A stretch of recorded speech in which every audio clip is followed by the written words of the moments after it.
Israeli পণ্য বর্জন করা উচিত গোটা বিশ্বের। বাইতুল মুকাদ্দাসকে রক্ষার জন্য, উদ্ধারের জন্য ফিলিস্তিনবাসীর পাশে এসে দাঁড়াতে হবে।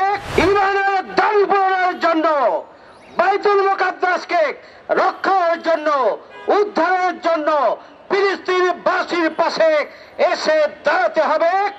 আর ওই নেতানিয়াহু আর ইসরায়েলি রাষ্ট্রের বিরুদ্ধে তীব্র প্রতিরোধ গড়ে তুলতে হবে। আমি বিশ্ব সম্প্রদায়ের প্রতি অনুরোধ জানাতে চাই, এদের প্রতি রাষ্ট্রগুলোর অর্থনৈতিক অবরোধ জারি করা দরকার।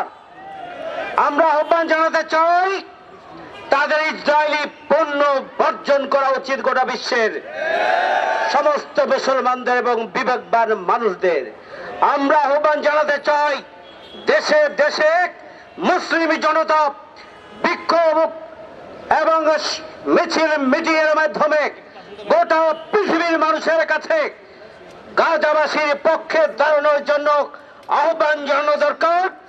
আর ওই ইসরায়েলি রাষ্ট্র আর সন্ত্রাসী, যুদ্ধাপরাধী, খুনি, মানবতা বিরোধী অপরাধের দুষ্ট ওই নেতানিয়াহুকে গ্রেপ্তারের জন্য বিশ্ববাসীর তীব্র আন্দোলন গড়ে তোলার জন্য ভূমিকা পালন করা দরকার।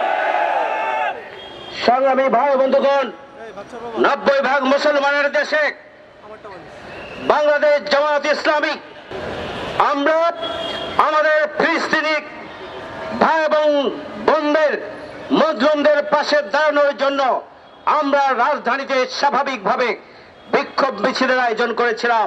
সেখান থেকে আমাদের মহানগরীর সহকারী সেক্রেটারি, কেন্দ্রীয় মজলিসের অন্যতম সদস্য কামাল হোসেনকে সেদিন গ্রেপ্তার করা হয়েছিল।